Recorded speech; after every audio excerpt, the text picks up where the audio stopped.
اعوذ باللہ من الشیطان الرجیم بسم اللہ الرحمن الرحیم الحمدللہ رب العالمین الصلاۃ والسلام علی رسولہ سیدنا محمد صلی اللہ علیہ وآلہ وسلم۔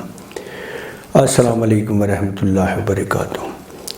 آج کے عنوان طریقت کی نشست میں متعدد موضوعات میں سے پہلا موضوع یہ حقیر نے چنا ہے، جو فقیری و مسکینی میں جو فرق ہوتا ہے، وہ فقر و مسکینی کا فرق۔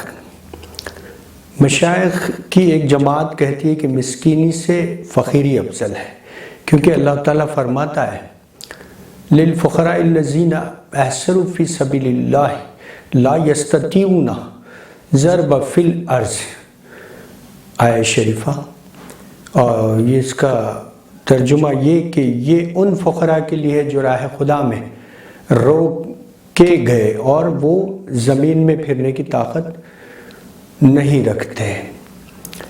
یہ افضلیت اس لیے ہے کہ مسکین صاحب مال ہوتا ہے اور فقیر تارک مال ہوتا ہے، اور یہ کہ فقیر عزیز ہوتا ہے اور مسکین حقیر، اور یہ کہ طریقت میں صاحب مال ذلیل ہوتا ہے، کیونکہ حضور اکرم صلی اللہ علیہ وآلہ وسلم نے فرمایا ہے درہم و دینار اور نئے پرانے کپڑے والوں کو کمینہ سمجھ، اس لیے مال و دولت سے کنارہ کشی کرنے والے عزیز ہیں، کیونکہ تونگر کو مال پر اعتماد ہوتا ہے اور تہی دست کو خدا پر توکل ہوتا ہے۔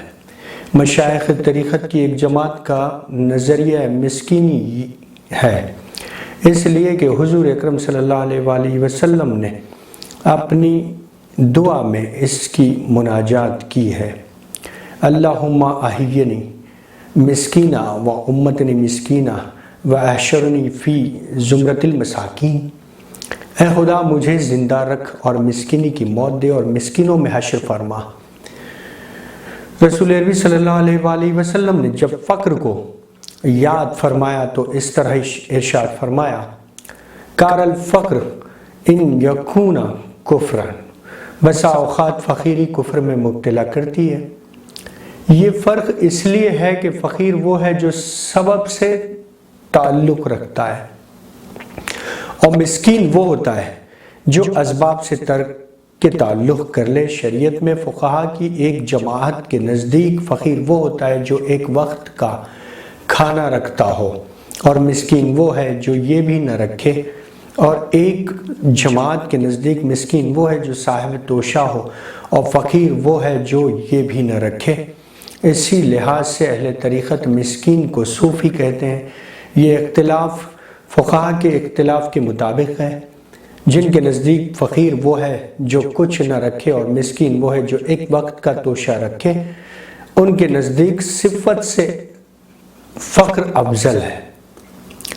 صفت و فقراء کے اختلاف کا بیان برسبیل اختصار ہے، واللہ اعلم بالصواب۔ دیگر آج کے موضوعات میں ہم نے ایک اور موضوع چنا ہے جو ملامتی طبقہ کہلاتا ہے۔ وہ یہ موضوع ہے ملامتی طبقہ۔ مشائخ طریقت کی ایک جماعت نے ملامت کا طریقہ پسند فرمایا ہے، کیونکہ ملامت میں خلوص و محبت کی بہت بڑی تاثیر اور لذت کاملہ پوشیدہ ہے، اور اہل حق مخلوق کی ملامت کے لیے مخصوص ہیں، خاص کر بزرگان ملت اور رسول خدا صلی اللہ علیہ وآلہ وسلم۔ آپ اہل حق کے مقتدا و امام ہیں۔ آپ سے قبل بھی تمام محبوبان خدا پر جب تک برہان حق نازل نہیں ہوئی اور ان کو وحی سے سرفراز نہیں کیا گیا تھا، اس وقت مخلوق خدا میں وہ نیک کام اور بزرگ سمجھے جاتے تھے، مگر جب ان کے فرق مبارک پر دوستی کی خلط رکھی گئی تو خلق نے ان کے حق میں زبان ملامت دراز کر دی۔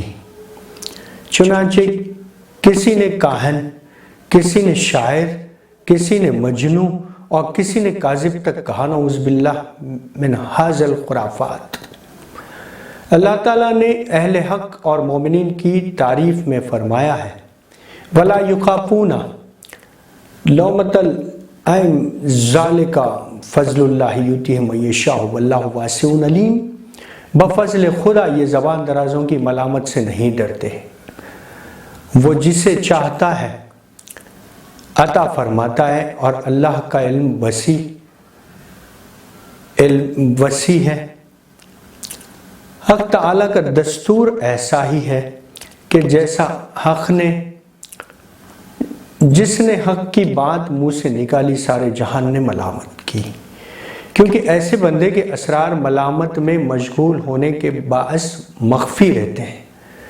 یہ حق تعالیٰ کی غیرت ہے کہ وہ اپنے دوستوں کو دوسروں کے دیکھنے سے محفوظ رکھتا ہے، تاکہ ہر شخص کی آنکھ اس کے دوست کے جمال حال پر نہ پڑے، اور بندے کو اس سے بھی محفوظ رکھتا ہے تاکہ ہر شخص کی آنکھ اس کے دوست کے جمال حال پر نہ پڑ جائے، اور بندے کو اس سے بھی محفوظ رکھتا ہے کہ وہ اسے دیکھنے کی کوشش کرے اور وہ خود بھی اپنا جمال نہ دیکھ سکے، کیونکہ وہ غرور اور تکبر کی مصیبت میں مبتلا ہو جائے گا۔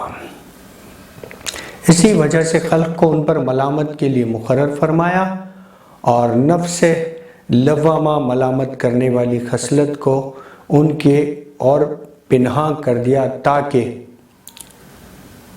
وہ جو بھی کرے وہ اس پر ملامت کرتا رہے۔ اگر وہ بدی کرے تو اسے بدی پر ملامت کرے، اور اگر نیکی کرے تو کوتاہی پر راہ خدا میں۔ یہی وہ اصل خول ہے جس میں کوئی آفت و حجاب نہیں ہے، اور طریقت میں جو دشوار تر ہے، اس لیے کہ بندہ اپنے آپ کسی غرور میں نہ پھنس جائے۔ اب عجب و غرور کی بنیاد، آج کے موضوعات میں یہ ایک خاص موضوع ہے، یہ بھی عجب اور غرور کی بنیاد۔ عجب و غرور دراصل دو چیزوں سے پیدا ہوتا ہے، پہلا خلق کی عزت افزائی اور ان کی مدح و ستائش سے، اور دوسرا یہ کہ اپنے ہی افعال پر خوش ہونے سے۔ اول صورت میں لوگ چونکہ بندے کے افعال کو پسند کرنے لگتے ہیں اور اس پر اس کی مدح و ستائش کرتے ہیں، اس لیے انسان میں غرور پیدا ہو جاتا ہے۔ دوسرے انسان کو اپنی برائیوں میں بھی حسن نظر آتا ہے، اس لیے وہ غرور اور خود پرستی میں مبتلا ہو جاتا ہے۔ ابتلاء غرور ہو، خود پرستی ہو جاتی ہے۔ اللہ تعالیٰ اپنے فضل سے اپنے دوستوں پر دروازوں کو بند کر دیتا ہے، تاکہ ان کے معاملات اگرچہ نیک ہوں پھر بھی اس کو اپنی طاقت و قوت کے مقابلے میں ہیچ ہی نظر آتا ہے، اور وہ اسے پسند نہیں کرتا، جس کی بنا پر غرور سے محفوظ رہتا ہے۔ لہذا ہر شخص جو پسندیدہ حق ہوگا خلق اسے پسند نہیں کرے گی، اور جو اپنے جسم کو ریاضت و مشاہدے کے ذریعے مشقت میں مشغول رکھے گا حق تعالیٰ اسے تکلیف نہیں دے گا۔ چنانچہ شیطان کو باوجود ہے کہ خلق نے پسند کیا اور فرشتوں نے بھی مانا اور اس نے خود بھی اپنے آپ کو پسند کیا، مگر چونکہ حق تعالیٰ نے اسے پسند نہیں فرمایا، اسی لیے یہ سب کچھ اس کے لیے لعنت کا سبب بن گیا۔ حضرت آدم علیہ السلام کو نہ فرشتوں نے پسند کیا، نہ ابلیس ملعون نے، اور نہ انہوں نے خود ہی اپنے آپ کو پسند فرمایا، مگر اللہ تعالیٰ نے ان کو پسند فرمایا۔ الحمدللہ۔ فرشتوں نے ناپسندیدگی کا اظہار کرتے ہوئے کہا، اتجعل فیہا من یفسد فیہا یسفک الدماء، اے خدا کیا تو زمین میں ایسے کو خلیفہ بناتا ہے جو اس میں فساد کرے گا اور خونریزی کرے گا؟ ابلیس ملعون نے کہا، انا خیر منہ خلقتنی من نار وخلقتہ من طین، میں آدم سے بہتر ہوں، تو نے مجھے آگ سے پیدا کیا اور اسے مٹی سے۔ حضرت آدم علیہ السلام نے اپنے بارے میں کہا، ربنا ظلمنا انفسنا ظلمت نفسی ظلما کثیرا، اے رب ہم نے اپنے اوپر ظلم کیا۔ لیکن جب حق تعالیٰ نے حضرت آدم علیہ السلام کو پسند فرمایا تو ان کے حق میں فرمایا، فنسی ولم نجد لہو عزما، تو ان سے بھول ہو گئی، ہم نے ان کی طرف سے ارادتاً نافرمانی نہ پائی۔ نہ دانستہ طور پر، دانستہ طور پر نہیں۔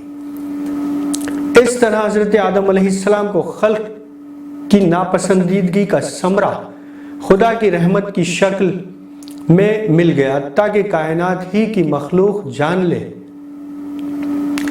کہ ہمارا مقبول خلق کا مہجور ہوتا ہے، اور جو خلق کا مقبول ہو وہ ہمارا مہجور ہوتا ہے۔ اور یقینی طور پر سب کو پتہ چل جائے کہ خدا کے دوستوں کی غذا خلق کی ملامت ہوتی ہے، کیونکہ اس میں قبولیت کے آثار ہیں۔ اولیاء اللہ کا مذہب ہے کہ ملامت ہی قرب و اختصاص کی نشانی ہے۔ جس طرح لوگ قبول خلائق سے خوش ہوتے ہیں، اسی طرح وہ ملامت سے بھی خوش رہتے ہیں۔ حدیث قدسی میں ہے کہ رسول عربی صلی اللہ علیہ وآلہ وسلم نے بواسطہ حضرت جبریل اللہ تعالیٰ کا ارشاد نقل فرمایا کہ اولیائی تحت قبائی لا یعرفہم غیری الا اولیائی، میرے اولیاء میری رحمت کی چادر میں ہوتے ہیں، جنہیں میرے ساتھ میرے اولیاء ہی پہچانتے ہیں۔ اب ملامت کی قسمیں، ملامت کی 3 قسمیں ہیں۔ ایک یہ کہ وہ سیدھا چلے، دوسرے یہ کہ وہ قصد کرے، تیسرے یہ کہ وہ ترک کرے۔ پہلی قسم کی صورت یہ ہے کہ ایک شخص کام کرتا ہے اور امور دینیا میں کامل احتیاط برتتا ہے اور معاملات میں مراعات سے کام لیتا ہے، مگر خلق پھر بھی اس پر ملامت کرتی ہے، کیونکہ لوگوں کی یہ عام عادت ہے، مگر وہ شخص کسی کی پرواہ نہیں کرتا۔ دوسرے یہ کہ کوئی شخص لوگوں میں صاحب عزت و شرف ہونے کے ساتھ ان میں محشور بھی ہو اور اس کا دل عزت کی طرف مائل بھی ہو، اس کے باوجود وہ یہ چاہے کہ ان سے جدا ہو کر یاد الہی میں محو ہو جائے اور قصداً ایسی راہ اختیار کرے جس سے مخلوق اس پر ملامت کرے، اور ایسے عمل سے شریعت میں بھی خلل نہ واقع ہو مگر لوگ اسے نفرت کرنے لگے اور اس سے متنفر ہو کر جدا ہو جائیں۔ اور تیسری قسم یہ ہے کہ دل میں تو کفر و ضلالت سے طبعی نفرت بھری ہو، بظاہر شریعت کی مطابقت نہ کرے اور خیال کرے کہ ملامتی طریقے پر ایسا کر رہا ہوں، اور یہ ملامت کا طریقہ اس کی عادت بن جائے، اس کے باوجود وہ دین میں مضبوط اور راست رو ہو اور ظاہر طور پر بغرض ملامت نفاق و ریا کے طور و طریق پر دین کی خلاف ورزی کرے اور مخلوق کی ملامت سے بے خوف ہو، ہر حال میں اپنے کام سے کام رکھے، خواہ لوگ اسے جس نام سے چاہیں پکاریں۔ ایک بزرگ کا واقعہ ہے کہ ایک دن گدھے پر سوار بازار سے گزر رہے تھے آپ، ایک مرید لگام تھامے ہوئے تھا۔ کسی نے پکارا، دیکھو یہ پیر زندگی آ رہا ہے۔ جب مرید نے یہ بات سنی تو اس کی ارادت و غیرت نے جوش مارا اور اسے مارنے کے لیے دوڑا۔ بازار والے جوش میں آ گئے۔ حضرت شیخ نے مرید کو آواز دی اور فرمایا، اگر تم نے خاموشی اختیار کی تو ایک نصیحت آموز چیز دکھاؤں گا تاکہ تم اس سختی سے باز رہو۔ مرید خاموش ہو گیا۔ جب قیام گاہ پر واپس آئے تو مرید سے فرمایا، فلاں صندوق اٹھا لاؤ۔ وہ لایا، اس میں بکثرت خطوط تھے جن کو لوگوں نے حضرت شیخ کے نام لکھے تھے۔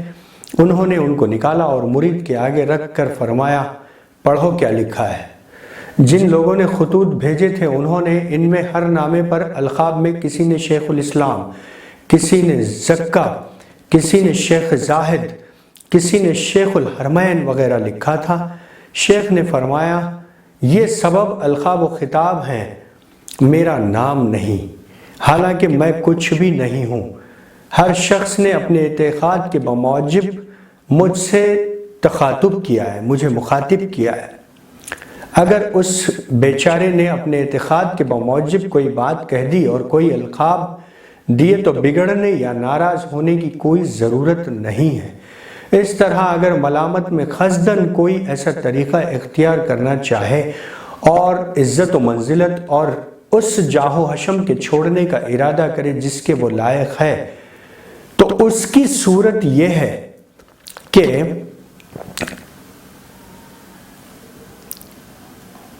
انسان اس کو سراسر اختیار کرے یا چھوڑے، ملامت کے قبول کرنے یا چھوڑنے میں کوئی حرج نہیں ہے۔ دیگر یہ کہ ایک بزرگ کا واقعہ ہے، استغفر اللہ ربی واتوب الیہ۔ ایک بزرگ کا واقعہ ہے کہ وہ حج کر کے واپس آ رہے تھے، کسی شہر میں غلغلہ بلند ہوا کہ حضرت شیخ تشریف لا رہے ہیں۔ اس شہر کے تمام لوگ استقبال کے لیے نکل آئے کہ اعزاز و اکرام کے ساتھ اپنے شہر میں لائیں۔ حضرت شیخ نے لوگوں کی خاطر و مدارات کو ملاحظہ فرمایا تو ان کا دل بھی مشغول ہو گیا اور وہ یاد حق سے باز رہنے میں پریشان خاطر ہو گئے۔ جب بازار میں آئے تو قبا کی آستین سے ایک روٹی نکال کر وہیں کھانے لگے۔ یہ دیکھ کر تمام لوگ ان سے برگشتہ ہو گئے اور انہیں تنہا چھوڑ کر چلے گئے۔ چونکہ یہ واقعہ رمضان المبارک میں ہوا تھا اور خود چونکہ مسافر تھے اور مسافر کو روزہ نہ رکھنے کی اجازت ہے، اس وقت اپنے ہمراہی مرید سے فرمایا، دیکھا شریعت کے ایک سلسلے میں لوگوں نے مجھے کاربند نہ دیکھا تو سب چھوڑ کر چلے گئے۔ عارف کامل بزرگ شیخ طریقت فرماتے ہیں کہ اس زمانے میں ملامت کی روش اختیار کرنے کے لیے کسی ضبط عمل کرنے کی ضرورت ہوتی تھی زمانے ماضی میں، اور ایسی بات ظاہر کرنی پڑتی تھی جو عوام کے منشا و مزاج کے خلاف ہو۔ لیکن اگر آج کوئی چاہے کہ اسے ملامت کی جائے تو 2 رکعت نفل شروع کر کے اس کو خوب طول دے دے یا پورے دین کی مکمل پیروی شروع کر دے تاکہ تمام لوگ اسے ریاکار اور منافق کہنے لگیں۔ لیکن جو ترک کے طریقے پر ملامت اختیار کرے اور کوئی کام خلاف شریعت کر کے یہ کہے کہ یہ عمل میں نے حصول ملامت کے لیے کیا ہے تو یہ کھلی ہوئی ضلالت و گمراہی ہے، ظاہری آفت اور سچی ہوس پرستی ہے۔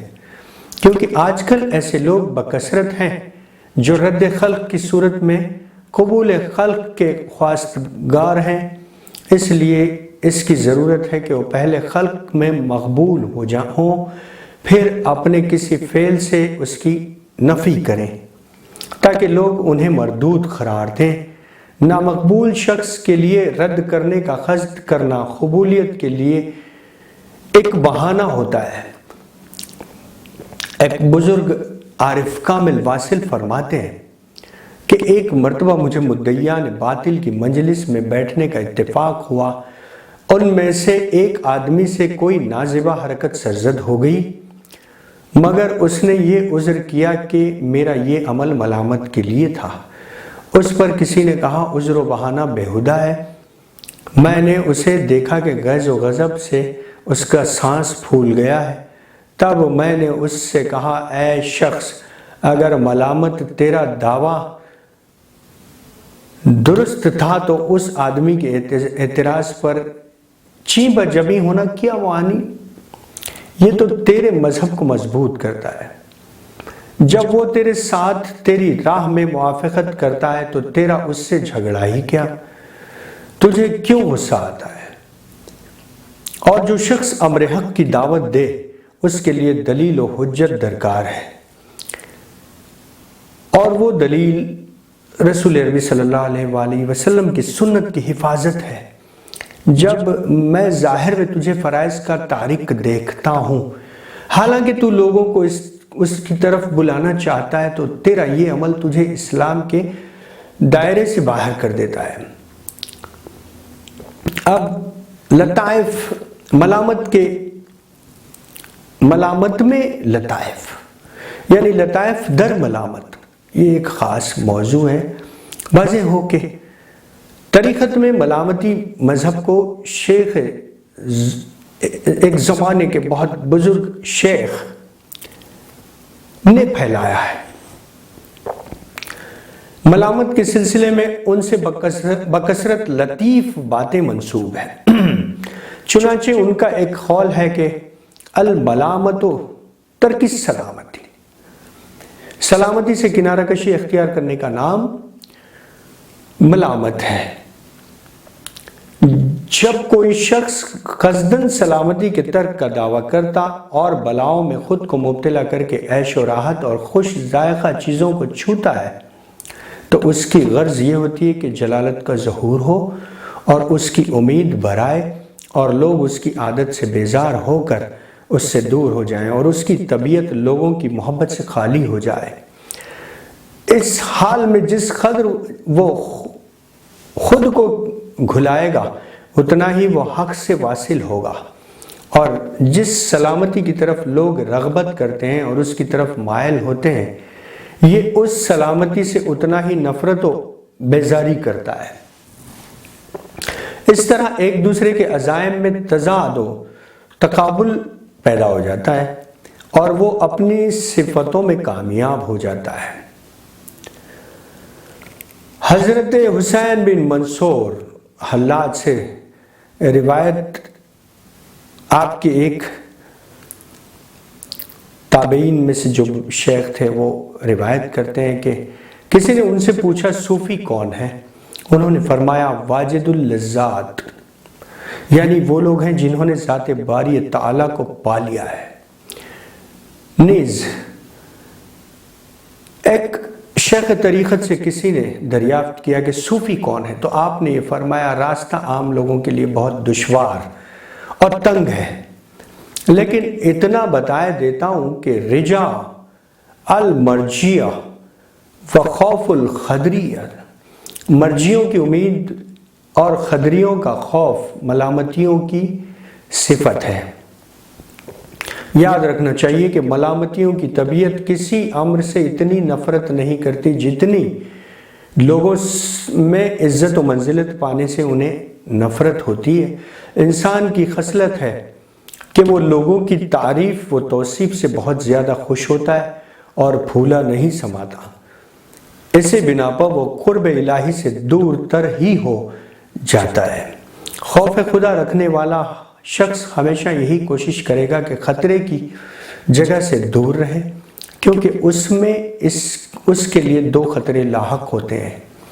ایک یہ کہ وہ حق تعالیٰ سے حجاب میں نہ آ جائے، دوسرا یہ کہ وہ ایسا فعل کرنے سے بچے جس سے لوگ گنہگار ہوں، اس پر طعن و تشنیع کرنے لگیں۔